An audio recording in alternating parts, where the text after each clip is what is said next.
సత్యం ధర్మం ST news కి స్వాగతం. వివరాల్లోకి వెళ్తే మీడియా మిత్రులకు, ఇక్కడ విచ్చేసిన ప్రింట్ అండ్ ఎలక్ట్రానిక్ మీడియా మిత్రులందరూ కూడా నమస్కరించి ఒక విషయం తెలియజేయాలనుకుంటున్నామండి.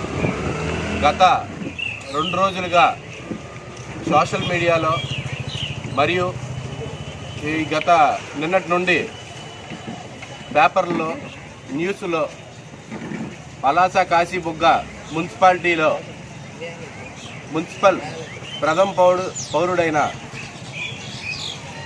బల్ల గిరిబాబు గారిపై దాడి జరిగింది అని రకరకాల కథనాలతో రకరకాల పత్రికల్లో రాస్తుందానికి మేము ఈరోజు పత్రికా ముఖంగా ఏం జరిగింది అనే నిజాన్ని తెలియజేయడానికి ఇక్కడ విచ్చేసాం. ఏం జరిగిందో పత్రికా సోదరులతో పాటు రాష్ట్రంలో 50 మంది కూడా ఆ విషయాన్ని సర్క్యులేట్ చేసిన వాళ్ళందరూ తెలుసుకోవాలి. మొన్న చంద్రబాబు నాయుడు గారు ప్రతిష్టాత్మకంగా చేపట్టిన పెన్షన్ కార్యక్రమానికి మా వీధి పురుషోత్తపురం గ్రామానికి వచ్చేపాటికి 155 పెన్షన్లు వచ్చాయి. ఈ 155 పెన్షన్ల పంపిణీ మేము ఉదయం 6 గంటల కల్లా మేము మొదలుపెట్టాము. ఉదయం 6 నుంచి మేము కార్యక్రమం చేసుకుంటూ ప్రతి ఒక్క లబ్ధిదారుడు ఇంటికి వెళ్ళి ఈ పెన్షన్ విధానాన్ని వివరిస్తూ వాళ్ళకి ఆ పెన్షన్ అమౌంట్ ఇవ్వడం జరిగింది. అందులో మేము ఎటువంటి ఎవరికి కూడా ఆపే ఉద్దేశం కానీ ఎవరికి నిలుపుదల చేయాలనే ఉద్దేశంతో మేము లేము.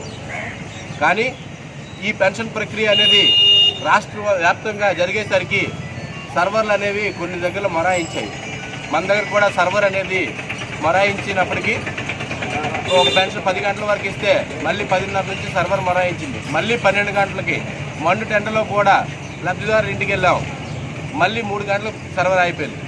మళ్ళీ 3 గంటలకు మొదలుపెట్టి ప్రతిదీ కూడా మా దగ్గర ఫోటో ప్రూఫ్తో కూడా ఉంది. ప్రతి ఒక్కరి ఇంటికి వెళ్ళి ఒక పేషెంట్ కూడా మల్లేశ్వర హాస్పిటల్లో ఉంటే 4:30కి వెళ్ళి ఆవిడకి ఆ పెన్షన్ ఇచ్చేసి వచ్చాం. పెన్షన్ ఇచ్చి ఆ అడ్మిన్ ఇంకా ఇద్దరు వాళ్ళ అసిస్టెంట్లు కలిపి మొత్తం ఇంకెన్ని పెన్షన్లు ఉంటాయి, సుమారుగా మనకు 14 నుంచి 16 పెన్షన్లు ఉన్నాయండి పెండింగ్, ఇంకా మనం ఇవ్వాల్సి ఉంటే సాయంత్రము మన ఎట్టి పరిస్థితుల్లో 7 లోపల మనం అన్ని పెన్షన్లు ఇచ్చేద్దాం పదండి అనేటప్పటికీ మీరు చెప్తున్న సో కాల్డ్ ఈ ప్రథమ పౌరుడు గారు అడ్మిన్కి ఫోన్ చేసి ఇంతవరకు ఇక్కడ స్థానికుడైనటువంటి ఒక వ్యక్తి తిరునగరి కూరతాళ్ళవారి స్వామి గారు అని చెప్పి ఆయన కూడా పెన్షన్ హోల్డరే, వాళ్ళకి ఇంకా నువ్వు ఇంతవరకు ఇవ్వకపోవడం ఏంటి అనేసి ఆయన పైన దుర్భాషలాడి నువ్వెవడరా ఒక గవర్నమెంట్ ఉద్యోగిని, మీరు పెట్టిన సచివాలయ వ్యవస్థ అన్నారు కదా, సచివాలయ వ్యవస్థ అడ్మిన్కి సంబంధించిన మీరు పట్టణానికి ప్రథమ పౌరుడు అయితే ఆయన సచివాలయానికి ప్రథమ పౌరుడు. అలా చూసుకొని పెన్షన్ ఇవ్వడం మానేస్తుంటే సార్ అదేం లేదు సార్, సర్వర్ లేట్ అయింది, నేను ఇవ్వడానికి వెళ్తున్నానంటే నేను ఇమీడియట్లీ వస్తానని చెప్పేసి ఆ ప్రథమ పౌరుడు మేము పెన్షన్లు ఇంకా పంపిణీ చేస్తుంటే వేగంగా కారు మీద వచ్చారు. మీరు ఆ విజువల్స్ చూసినప్పటికీ మా ఇంటి దగ్గరికి ఆయన వచ్చి నువ్వు అర్జెంటుగా బండి ఎక్కుతావా లేదా, నీ అంత తేలుస్తానని చెప్పి ఆ అడ్మిన్ అన్నారు.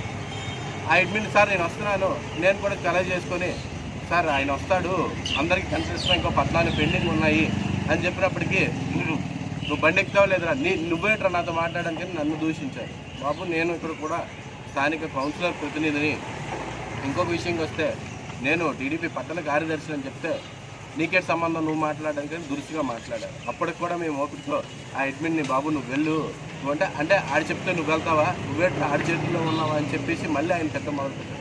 గవర్నమెంట్ అధికారిపై ఇలాంటి మాటలు తగదు అని నేను చెప్పేపాటికి ఆయన ఇంకా మా మీద రెచ్చిపోయి రకరకాల బూతులు తిట్టారు. బూతులు తిడితే మా ఇంటి మీదకి వచ్చి మా ఇంటి మీద బూతులు తిడుతుంటే మాకు సంబంధించిన చుట్టాలందరూ గుమిగూడారు. వాళ్ళందరూ గుమిగూడితే అది ఎక్కడ పెద్ద తగాదు అవుతుందని చెప్పి వీళ్ళిద్దరు అన్నదమ్ములకి బల్ల గిరిబాబు మరియు ఆయన తమ్ముడైనటువంటి బల్ల ఆనందని ఇద్దరిని నేను పట్టుకొని వీళ్ళందరూ దాడి చేస్తుంటే నేను సైడ్కి ఇలా తీసుకెళ్లే క్రమంలో దాన్నే స్క్రీన్ షాట్ తీసి వీళ్ళిద్దరు పేక నొక్కేశాము. ఏమంటే పేక కానీ నొక్కేస్తే పేక నొక్కి ఉంచుకుంటాం కానీ పక్కకి వెళ్ళి తీసుకెళ్ళి ఎందుకు వదిలేస్తాం. అలాగే మీ మీద దాడి చేయాలనుకుంటే నేను మీ ఇంటికి వచ్చానా, మీరు నా ఇంటికి వచ్చారా? అలాగే ఇంకొక విషయం కూడా నేను మాట్లాడాలనుకుంటున్నాను. మీరు 2020 నుంచి కూడా 19 మీ ప్రభుత్వం వచ్చినా మీరు 20లో నామినేషన్ వేశారు, 21లో మీరు చైర్మన్గా ఎన్నికయ్యారు, 21 నుంచి 24 వరకు మా ప్రభుత్వం వచ్చే వరకు కూడా మీరు ఎన్ని అన్యాయాలు చేశారని చెప్పడానికి నిదర్శనం వీళ్ళందరూ అండి. వీళ్ళందరి దగ్గర కూడా మీరు స్టేట్మెంట్ తీసుకోండి. ఏ ఒక్కరి దగ్గర కూడా ఫిర్యాదు మీకు రాలేదు పెన్షన్ ఆగిందని చెప్పి. రాష్ట్ర వ్యాప్తంగా కూడా ఎవరు పెన్షన్ మేము ఆపలేదు. అలాంటిది 2వ తారీఖు వరకు గడువు ఉంటే పెన్షన్ పంపిణీకి మీరు 1వ తారీఖు సాయంత్రమే వచ్చి మా ఇంటి దగ్గర గొడవ చేయడానికి కారణం ఏంటి? మీరు మా వీధిలో 18 మంది పెన్షన్ తీశారు, 32 మంది చేయూత తీశారు. 32 మంది మహిళలు మీ ఇంటికి వచ్చి సార్ మా చేయూత తీసేశారు, మాకు అన్యాయం జరిగింది మీరు పెట్టండి అనేటప్పుడు మీరు వీధిలోకి ఎందుకు రాలేదు? మీరు ఎవరిని ప్రశ్నించలేదు. అలాంటిది ఈరోజు వచ్చి ఒక వ్యక్తి కోసం మీరు వచ్చి ఈరోజు ఇంత గొడవ చేయడానికి రాజకీయ కక్షలని నేను చెప్తున్నాను. ఈరోజు 7,000 రూపాయలు మా ప్రభుత్వం ఇస్తున్న పెన్షన్ విధానాన్ని తట్టుకోలేక మేము అది పంచుతున్నామని తెలిసి ఉదయం నుంచి కూడా రగిలిపోయి మీరు వచ్చేసి వీధిలో గొడవ ఒకసారి తీసుకోండి. వాళ్ళ మాటలు వినండి. ఎందుకు అయిపోయాయో ఈవిడిదైతే మీకు క్లారిటీగా కూడా చూపిస్తాను. జగన్మోహన్ రెడ్డి వచ్చిన తర్వాతే కదా ఈ పెన్షన్ ఇచ్చారు. జగన్మోహన్ రెడ్డి ఇచ్చిన పుస్తకమే కదా 2022 అక్టోబర్ వరకు ఈ పెన్షన్ వచ్చింది.